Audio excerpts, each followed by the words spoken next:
नमस्कार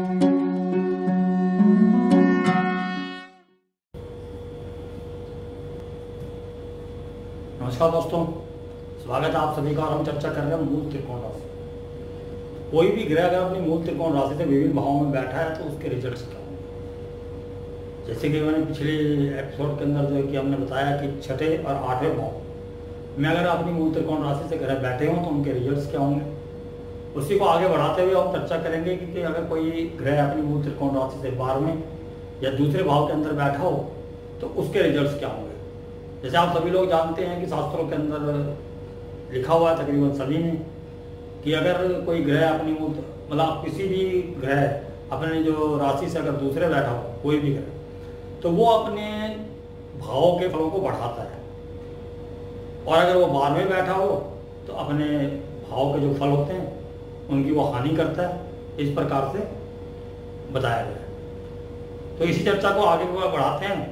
पहले हम ये देख रहे थे कि मूल त्रिकोण ग्रह जो है जिनकी राशियों के मंगल की जो मेष, सिंह की जो ग्रह है वो सूर्य की राशि सिंह मूल त्रिकोण राशि और उनकी सब राशि।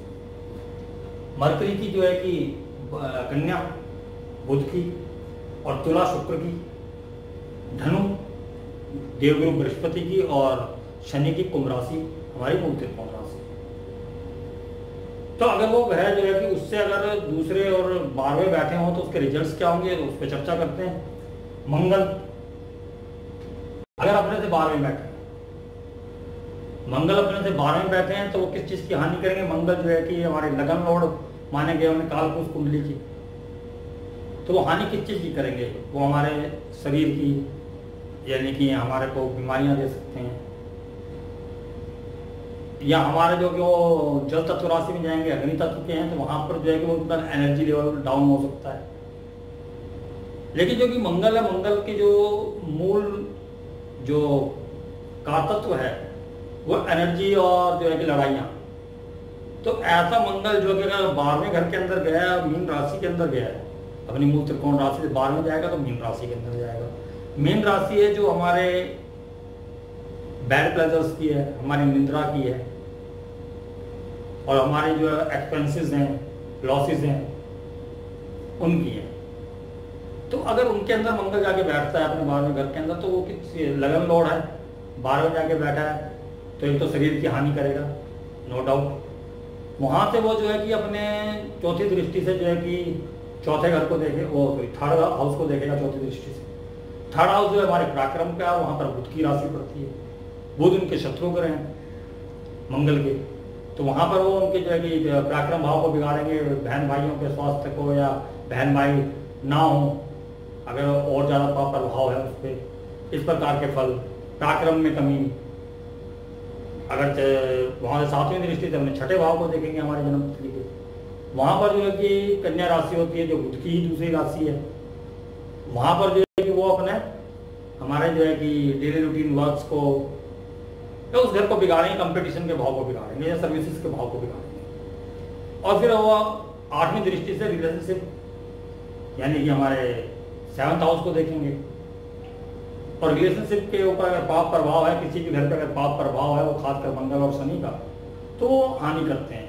तो वहां पर वो जो है कि रिलेशनशिप के अंदर भी थोड़ी बहुत हानि करेंगे। तो इस प्रकार से 12वें भाव के जो फल है मंगल के, वो हम देख सकते हैं। इसके अलावा जो है कि अगर वो अपने दूसरे भाव के अंदर, दूसरे भाव हमारा वेल्थ का है, हमारी फैमिली का है, और जो कि पाप प्रभाव है वहां पर मंगल वहां बैठा हुआ है, तो वो जीव का नाश करेंगे, यानी कि फैमिली के लोगों से हमारी अनबन हो जाएगी, हमारी बिगाड़ देंगे, या फैमिली हमारी छोटी होती चली जाएगी, सेपरेशन होता चला जाएगा फैमिली के अंदर, ये हम देख सकते हैं। लेकिन जो कि पाप प्रभाव जो होता है, मंगल हुआ, राहु हुआ, शनि हुआ, ये मतलब जो पापी ग्रह हैं, अगर ये 2nd हाउस के अंदर है तो वो एफर्ट्स के साथ धन की प्राप्ति दिखाते हैं, क्योंकि वेल्थ का घर है वो। और एक तो वो उनको हाउस को मंदिर बोला गया, जो मैंने पिछले एपिसोड में बताया, वहां पर राहु, शनि, कोई भी ग्रह जो है कि ज्यादा पाप प्रभाव नहीं डालता, तो वहां पर वो धन की बढ़ोतरी करेंगे। वहां से चौथी दृष्टि उनकी 5म भाव पे, 5म भाव जो हमारी लॉटरी का है, सट्टे का है, गैम्बलिंग का है, उसको वो बढ़ाएंगे। शेयर मार्केट से पैसा कमाना हो उसको बढ़ाना है, अब मतलब कि बढ़ाएगा ये मंगल। क्योंकि वहां से वो 8th हाउस से भी कनेक्शन बना रहा है, वो शाम का एस्पेक्ट जो है कि 8th हाउस पे जाएगा उसका, जो कि अचानक से किसी चीज की प्राप्ति या अनंत मनी या पैसे की प्राप्ति या वसीयत की प्राप्ति, उससे वो मदद करेगा। प्रॉपर्टी के अंदर या इंश्योरेंस के पैसे हैं, लॉटरी सट्टे से जीते हुए पैसे हैं, उन चीजों के अंदर वो मदद करेगा और हमारे लक को बढ़ाएगा, क्योंकि 8वीं दृष्टि उसकी हमारे भाग्य भाव पे, इस प्रकार से वो उसकी बढ़ोतरी करेगा। इस तरीके से मंगल के जो है कि प्रभाव हम जान सकते हैं। उसके बाद हम आ जाते हैं कि अपने सूर्य के ऊपर, अगर सूर्य अपने से 12वें बैठे हैं, सूर्य की मूल त्रिकोण राशि सिंह, और उससे वो अगर 12वें बैठे हैं यानी कि वो कैंसर साइन में यानी कि कर्क राशि के अंदर बैठे हैं, लेकिन वो 12वें होने के बावजूद भी पंचम के स्वामी हो गए यानी कि एक त्रिकोण के स्वामी हो गए केंद्र के, तो इसकी प्रशंसा की गई है हमारे सभी शास्त्रों में कि अगर केंद्र त्रिकोण के मालिक अगर केंद्र और त्रिकोण में ही बैठे हो तो बहुत अच्छा फल देते हैं, उत्तम फल देते हैं। तो यहाँ वो अपने मूल त्रिकोण राशि से 12वें बैठने का जो कि नेगेटिव फल क्या देंगे? नेगेटिव फल होंगे पढ़ाई में ब्रेक्स होना, क्योंकि वो पढ़ाई के घर से 12वें हैं। लव रिलेशनशिप के अंदर ब्रेक्स आना बीच में, तो इस प्रकार के रिजल्ट उसके जो कि नेगेटिव वहां पर आ सकता है। या बच्चों के होने में परेशानी, या बच्चों से सम्मान ना मिलना या प्यार ना मिलना, कंफर्ट ना मिलना। लेकिन जो कि सूर्य वहां पर जो है कि चौथे घर के अंदर आया, चौथा घर हमारे जो है कि सुख सुविधाओं का है, पंचमेश हो गया, पूर्व पुण्य के भाव का होकर वो जो है कि वहां बैठा है, तो धन प्राप्ति के अंदर कोई भी दिक्कत नहीं होगी, काफी धन होगा, प्रॉपर्टी होगी। परंतु कहा गया कि ऐसा सूर्य जो है कि जो धन तो बहुत कमाता है जाता है, लेकिन वो यूज ना करके अपने बच्चों के लिए छोड़ के जाता है, क्योंकि बच्चों के घर का मालिक जो है कि चौथे घर के अंदर आ गया, प्रॉपर्टी के अंदर आ गया। इस तरीके से हम इसके रिजल्ट देख सकते हैं। फिर जो सूर्य जो है कि हमारे एडमिनिस्ट्रेशन का है मालिक है, जहां सूर्य बैठता है वहां आपकी ही चलती है।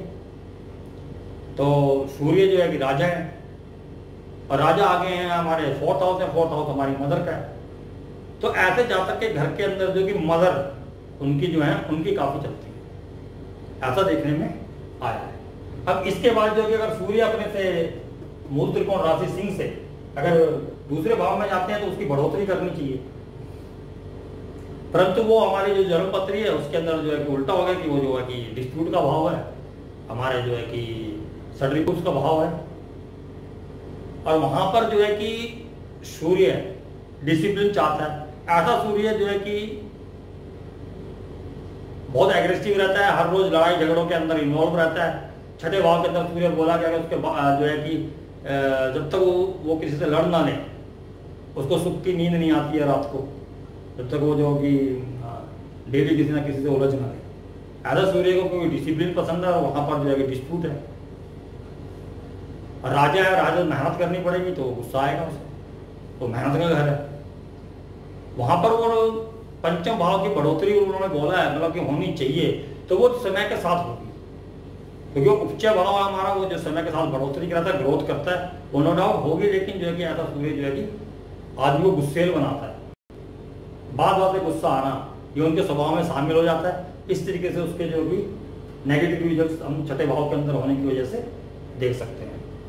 अब आ जाते हैं हम अपना बुध पे। बुध अगर अपने जो है कि कन्या राशि से अगर तो 12वें बैठता है तो वो नुकसान किस चीज के करेगा? वो 12वें भाव में अपने मूल त्रिकोण राशि से बैठा है, जो कि लिटिगेशंस की राशि है, तो लिटिगेशंस का नाश करेगा। बीमारियों की राशि है तो बीमारियों का नाश करेगा। कंपटीशन होने ही नहीं देगा, उससे पहले खत्म कर देगा। तो वो अच्छा है, वो जो उन प्रॉब्लम्स है उनको सोल्व करेगा आराम से, उनकी कोई प्रॉब्लम आपको आने ही नहीं देगा, क्योंकि वो अपने एक तो वो जो केंद्र के अंदर आके बैठ गया, शुभ ग्रह है, पंचम भाव के अंदर है। और लाल किताब में तो यहाँ तक बोला कि पंचम भाव में अगर बुध बैठा हो तो कितने भी ग्रह बैठे हो, उस घर का जो कि चलायमान बुध ही रखेगा, उस घर का मालिक बुध को माना जाएगा, ऐसा बोला गया वहां पर। शायद हो सकता है ये सोचो जिन्होंने लाल किताब लिखी है कि बुध जो है कि बच्चा माना गया, जो कि हम लाल किताब के हिसाब से देख रहे हैं, तो वो जो है कि अगर पंचम भाव में है, वो जो है कि बचपने का भाव है, यानी कि हमारे जो स्कूल लाइफ का भाव है वहां पर, और बुध बुद्धि का भाव है, तो वो इसलिए वहां पर अच्छा माना गया है। लेकिन वो जो है कि अपने से 12वें गया तो नाश किस चीज होगा? बुराइयों का नाश करेगा, इसलिए वो अच्छा वहां पर, मतलब कि अपने से 12वें होने के बाद में भी उन्होंने नाश किया, लेकिन जो है कि बुराइयों का नाश किया। इसी प्रकार से अगर बुध यहाँ से जो है कि अपने दूसरे भाव के अंदर जाएगा तो दूसरा भाव वहां पर वो दिक्कत है, बुध वैसे अच्छा है वहां पर, क्योंकि शुक्र की राशि के अंदर बुध जो है कि सौम्य ग्रह है और जो है कि जीवन साथी के घर के अंदर, और शुक्र उनके मित्र है तुला राशि। तो इस प्रकार से वहां पर जो अच्छा बताया होना चाहिए उसको, लेकिन वहां पर जो है कि वो जो है कि छठे भाव के जो कारतत्व है उनको बढ़ाएगा। नो डाउट है कि वहां पर जो है कि वो हमारी अर्थ त्रिकोण की राशि है तो पैसों को बढ़ाएगा, बिजनेस के अंदर पैसा खूब आएगा, उसमें दिन और रात दुनिया और रात चौगनी जो बोलते हैं वो तरक्की होगी, वो वहां पर अच्छे फल देगा। लेकिन रिलेशनशिप के लिए वो खराब है, क्योंकि वहां पर वो जो है कि रिलेशनशिप के घर के अंदर आया हुआ है और साथ ही छठे घर के मालिक होने के कारण वहां से लिटिगेशन, झगड़े, इस तरीके की चीजें अपने साथ लेकर चला और साथ में घर के अंदर आके बैठ गया, तो जिसकी वजह से जो है कि शादी ब्याह के अंदर रिलेशनशिप के अंदर जो है कि झगड़े देखे जा सकते हैं अगर बुध वहां पर बैठा है। और वहां पर माइंड गेम, क्योंकि बुध जो कि हाथापाई से नहीं लड़ता, मंगल लड़ता है जो कि फिजिकल लड़ाई लड़ता है, बुध मेंटली लड़ता है, माइंड गेम खेलना है, बुध ने बुद्धि से काम करना है। तो वह ऐसा बुध जो है कि, और बुध जो है कि मल्टीपल कर देता है चीजों को जहां वो बैठता है। तो यहाँ पर अगर वो बैठेगा तो उसको मल्टीपल करने का मतलब क्या है कि वो रिलेशनशिप को मल्टीपल कर देगा। और रिलेशनशिप का अगर मल्टीपल होना यानी कि एक से ज्यादा होना वैसे ही मैरिड लाइफ के लिए अच्छा नहीं। तो इसको हम बुध को इस तरीके से देख सकते हैं। उसके बाद हम शुक्र पर आया, शुक्र की जो मूल त्रिकोण राशि है हमारे कालपुरुष कुंडली के 7वें भाव में है। अगर शुक्र वहां से 12वें बैठा है, छठे भाव में, वहां नीच का हो गया, अपने से 12वें हो गया, रिलेशनशिप का जो है लॉस। तो ऐसे जो है कि जातक के लाइफ के अंदर जो है कि वाइफ से जो है कि लड़ाई झगड़े वगैरह इस तरीके के। और जो छठा भाव है ना जो हमें कन्या राशि है वो जजमेंटल राशि है, यानी वो जज करती है। वहां पर कोई भी ग्रह जाएगा उसके कारतत्व को जज करना शुरू कर देंगे। तो वहां पर अगर शुक्र है तो वो अपने वाइफ को दूसरों से कंपेयर करना शुरू कर देंगे, दूसरों से जज करना शुरू कर देंगे। इस तरीके की वजह से जो उनके गलतफहमियां बढ़ती चली जाएंगी और धीरे धीरे सेपरेशन की नौबत आ सकती है। लाल किताब में तो इसका उपाय बताया कि किसी ऐसी लड़की से शादी कर ली जाए जो कि बदसूरत हो, जो कंपेयर करने की जरूरत ही ना पड़े, जैसी मिले उसे शादी कर लीजिए, उसको मतलब जज ना करें।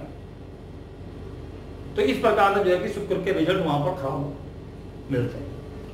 अगर हम शुक्र वहां से अपने जो सेकंड में आता है तो बढ़ोतरी की चीज के अंदर जो कि वहां पर मल्टीपल करेगा, वो किस चीज को करेगा, जो कि हमारा जो 8th हाउस है वो हिडन हाउस है, और बुध जो है कि शुक्र हमारे जो 7th हाउस का जो कि मालिक है, 7th हाउस हमारे रिलेशनशिप का है। तो वह ऐसे रिलेशनशिप को डेवलप, क्योंकि यहां पर बोला गया है कि जातक को काम वासना को बढ़ाएगा, रिलेशनशिप की इच्छाओं को बढ़ाएगा, क्योंकि 7th हाउस रिलेशनशिप का है, उसको बढ़ोतरी, उसकी बढ़ोतरी क्या होगी, रिलेशनशिप की जो कि बढ़ोतरी। नो डाउट की जो आपकी वाइफ है उनके व्याध के अंदर भी वो बढ़ोतरी करेगा, परंतु जो है कि वहां पर हिडन रिलेशनशिप हो सकते हैं। वो हमारी ना सॉल्व होने वाली बीमारियां या ना सॉल्व होने वाली प्रॉब्लम्स का घर है, तो वहां पर जो है कि मुक्त रोग जो ना सॉल्व हो, इस प्रकार के जो है कि बीमारियां दे सकता है। शुक्र को यहाँ पर जो लाल किताब है ना जली हुई स्त्री बोला गया है। तो वो जो है कि उसको बोल सकते हैं जैसे कि मान लो जिसका कोई चरित्र ना हो, इस तरीके से मतलब आप ये बोल सकते हैं कि वो जो ज्यादा रिलेशनशिप में इन्वॉल्व रहता है बाहरी व्यक्तियों की, यानी उसमें जेंट्स भी बोल सकते हो, लेडीज भी बोल सकते हो, दोनों के लिए है। इस प्रकार से शुक्र।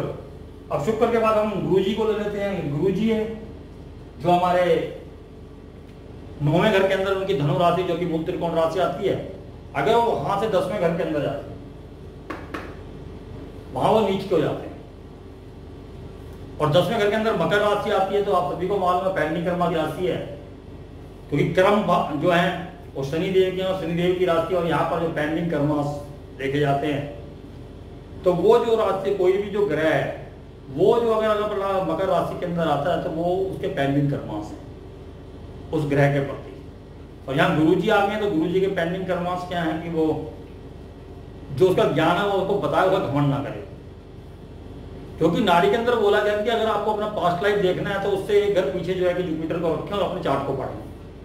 अगर इस हिसाब से देखें तो जुपिटर जो है कि 9th हाउस के अंदर आ जाता है पिछले जन्म में। और वो जो है कि गुरुजी ऐसे गुरुजी थे जिनको जो है कि बहुत घमंड था अपनी विद्या के ऊपर कि मैं बहुत ज्यादा पढ़ा लिखा हूँ और मेरे को इतना ज्ञान है। और जो उस अहम को ऊपर वाले ने जो इस जन्म में जो अगले कदम बढ़ाया होना तो उनको मालूम चला कि यार ज्ञान तो कुछ भी नहीं है, अभी तो बहुत कुछ सीखना है। तो वो उसको वहां से उस लेवल पे ले आते हैं कि वहां पर जो है कि उनका अहम खत्म कर देते हैं कि हाँ अभी तो बहुत आगे तक बढ़ना है, आगे और चलना है। तो इस प्रकार से जो है गुरु, और गुरु वहां पर जो है ना 10 नंबर हमारा मकर राशि है, वहां व्यक्ति कुछ ना कुछ छुपाता जरूर है। तो जो गुरुजी हैं, जो ऐसे गुरुजी हैं, वो हेडन रखना चाहते हैं कुछ ना कुछ चीज, परंतु अगर वो कुछ चीज हेडन रखेंगे तो वहां पर खत्म हो जाता है, उनका ज्ञान खत्म होना शुरू हो जाता है। तो इस प्रकार के लोग जो कि टीचर बहुत बढ़िया होते हैं, क्योंकि जो उन्होंने सीखा, आपने देखा होगा कि वो युवा अवस्था के अंदर ही बहुत अच्छे टीचर बन जाते हैं या बहुत कुछ ज्ञान प्राप्त कर लेते हैं। तो वो उनका जो ज्ञान इसी जन्म का नहीं है, वो पिछले कई जन्मों से सीखते हुए आ रहे हैं। 9वें घर के अंदर आप जुपिटर को मिला उनको पिछले जन्म में धनु में, तो वो उनको जो है कि बहुत ज्यादा ज्ञान था, उसको कैरी ऑन करके आगे आए हैं इस जन्म में, इसलिए उनको बहुत ज्यादा ज्ञान होता है। जो ऐसे व्यक्ति होते हैं जिनका जो कि मकर का जो कि गुरु होता है। तो इस प्रकार से आप देख सकते हैं वैसे गुरु का वहां पर पहुंचना, यानी कि भाग्य भाव के स्वामी का जो है कि त्रिकोण के स्वामी का केंद्र के अंदर पहुंचना, जो कि एक तरीके से केंद्र और त्रिकोण का मिलन कराता है, जो कि शास्त्र में अच्छा बोला है कि भाग्य भाव का स्वामी अगर केंद्र के अंदर बैठा हो तो इसके अच्छे रिजल्ट मिलेंगे। किस चीज के अच्छे रिजल्ट मिलेंगे? ज्ञान के अच्छे रिजल्ट मिलेंगे, ज्ञान की बढ़ोतरी होगी, टीचिंग स्टाइल में बढ़ोतरी होगी। तो इस तरीके से इसके जो है कि रिजल्ट अच्छे भी देखे जा सकते हैं। लेकिन क्रम अनुबंध के अंदर है ये, अगर टीचिंग करें तो बहुत अच्छे जाएंगे, अगर बिजनेस के अंदर है तो वहां पर जो थोड़ी दिक्कत देते हैं, गुरु बोला गया लाल किताब के अंदर, अगर गुरु जी इनके 10वें भाव के अंदर हैं उनका बिजनेस सक्सेस नहीं होता। और उनका उपाय बताया गया है कि भाई आप जो है कि उनके घर से मंदिर को हटवा लीजिए। तो उसका रीजन क्या? उसका रीजन ये है कि वो चाहते हैं कि वो पूजा पाठ ना करें, धार्मिक तरीके के ना बने, प्रैक्टिकल बने। जैसे अपने रिलीजन्स के बंदे आ गए, अपने कास्ट के बंदे आ गए, अरे यार ये तो अपना ही बंदा है, इसको ये माल दे देते हैं, ये दे देते हैं, कोई बात नहीं, पैसे आ जाएंगे। तो इस तरीके से क्या है कि उनका धंधा उस तरीके से नहीं चल पाता जिस तरीके से चलना चाहिए। तो वहां भी प्रैक्टिकल, अगर जुपिटर किसी का 10th हाउस के अंदर तो ये रेमेडी है। तो इसी प्रकार से अब शनि पाए जाते हैं। तो अगर गुरु अपने से जो है कि 12वें चले जाते हैं तो उसके फल क्या होते हैं? अगर गुरु अपने से 12वें चले जाते हैं तो अष्टम भाव के अंदर आ जाते हैं। अष्टम भाव 9वें से 12वां है तो किस चीज का नाश करेगा? वो अनुशासन का नाश करेगा, धर्म का नाश करेगा, सच्चाई का नाश करेगा। और ऐसे जो गुरु के वहां पर आते थे, ऐसे जातक जो है कि धर्म कर्म इसको जो है कि ना, मतलब कि तांत्रिक विद्याओं पे ज्यादा फेथ करने वाले या इधर उधर अपने गुरु पर फेथ ना करते, अपने धर्म पे फेथ ना करते। अपने पिताजी से इनकी नहीं बनती, क्योंकि 9th हाउस जो है कि फादर का भी है, अपने बॉसेस से ना बनना, इस प्रकार का नेचर बन जाता है इनका। लेकिन जो है कि इसमें लाल किताब बोला कि ऐसे गुरु के ऊपर जो है कि जब भी मुसीबत आती है तो देवी कृपा तो वो उससे निकल आते हैं बाहर, जो है कि वो ज्यादा मुसीबत में हो तो उनके ऊपर कोई ना कोई ऐसी कृपा होती है, देवी कृपा होती है कि वो उसको कोई ना कोई साथ मिल जाता है जो उसको बाहर निकाल लाता है उस मुसीबत से। तो इस प्रकार से जो कि गुरु के रिजल्ट वहां पर मिलते हैं। लेकिन गुरु जो है कि अच्छा नहीं बताया गया है अष्टम भाव में। अष्टम भाव तो वैसे खाली रहे तो ज्यादा अच्छा, वहां पर कोई भी ग्रह का जो है कोई ना कोई पैंडिंग कर्म होता है। तो इस प्रकार से वहां पर हम देख सकते हैं। उसके बाद आ जाते हैं शनि पे। शनि की हमारी जो मूल त्रिकोण राशि है वो कुंभ है। कुंभ से अगर शनि 12वें चला जाता है, यानी कि अपने दूसरे घर में चला जाता है, 12वें भाव के अंदर जन्मपत्री, तो मीन राशि के अंदर जाएगा। और जो कि लाल किताब बोलती है कि और जगह सब जगह बोला उन्होंने कि भाई मकान इस टाइम नहीं बनाना है, 48 के बाद बनाना है, या मकान बनाना ही नहीं, तो ये दिक्कत आएगी या वो दिक्कत आएगी। लेकिन 12वें घर के लिए बोला है कि मकान ज्यादा बन रहा बनने दो, यानी वहां अच्छा बताया गया। लेकिन शनि की दशा ना आए, वैसे वहाँ बहुत अच्छा बताया गया, दूसरे जो किताबें हैं उनके अंदर भी, शास्त्रों के अंदर भी, परंतु जो है कि अगर शनि की दशा आती है तो वो थोड़ी सी परेशानी क्रिएट करता है 12वें भाव में होने की वजह से, और कर्म भाव का स्वामी होना या लाभ भाव का स्वामी होना। तो ऐसे लोग जो है कि शनि की जो दशा अंतर्दशा के अंदर ही परेशान होते हैं, बाकी जो शनि बहुत ही अच्छा रिजल्ट देता है, गेम्स को बढ़ाता है, क्योंकि उसने जो सेकंड हाउस में गया गेम्स से, लाभ भाव से जो कि वहां गया है, लॉसेस के हाउस में गया तो एक्सपेंस जो कि कहीं पर पैसा लगाना हो तो ऐसे में जब तक लगाएगा यानी कि खर्चा करेगा तो वो बढ़कर ही आना है, तो लाभ हो रहा है वहां पर, लाभ भाव का स्वामी वहां पर गया है। तो इस प्रकार से आप इसको देख सकते हैं, लेकिन शनि की दशा अंतर्दशा के अंदर थोड़ा सावधान रहने की जरूरत है। अगर शनि वहां से जो है कि अपने से 12 में चला गया तो वो 10 नंबर राशि के अंदर आ गया, अपने कर्म भाव के अंदर आ गया, अपनी राशि के अंदर आ गया मकर। यहाँ पर शनि जो है कि लाभ भाव का मालिक होकर जो कि अपने से 12 में आया कर्म भाव, तो मेहनत ज्यादा कराएगा, लाभ उतना ही देगा जितने उसकी जरूरत है, उससे ज्यादा के लिए उसे बहुत ज्यादा मेहनत करनी पड़ेगी। क्योंकि शनि यहाँ पर जो है ना कि जो कर्म अनुबंध जो मैं बता रहा हूँ जो कि मकर राशि का, उसके अंदर शनि आ गया, शनि हमारे प्रोफेशन का, तो वहां पर जो है कि उसको बहुत ज्यादा मेहनत करनी पड़ेगी। इस तरीके से आप इसको देख सकते हैं कि सौगरा ही होगा वहां पर, लेकिन शनि की आदत है कि वो बहुत धीरे धीरे धीरे धीरे देता है कि सैन्य वो चलता है, वो 2.5 साल के अंदर एक राशि पाता है, तो उसको जो है कि काफी टाइम चाहिए होता है। अगर आप किसी बिजनेस के अंदर है, तो आपने बिजनेस खोला है, कुछ भी है, उसके अंदर बहुत धीरे धीरे धीरे आपको ऊंचाई तक पहुंचाएगा। लेकिन शनि के अंदर एक अच्छी बात यह है कि वो आपको ऊंचाई पर ले जाने के बाद वहां से जो है ले डाउन नहीं करता, वहां से नीचे नहीं गिराता, वहां पर स्थापित कर देता है। तो जो शनि जिनका प्रोमिनेंट होता है चार्ट के अंदर, वो बहुत अच्छे बिजनेसमैन होते हैं, इंडस्ट्रियलिस्ट बोल सकते हैं उनको। तो इस तरीके के रिजल्ट शनि देता है। तो इस प्रकार से आपने देखा कि जो कि अपने से दूसरे और 12वें भाव में क्या रिजल्ट देते हैं कोई भी ग्रह, उसके बारे में हमने चर्चा की। उम्मीद है कि आपको पसंद आएगा। तो आज्ञा चाहता हूँ, नमस्कार।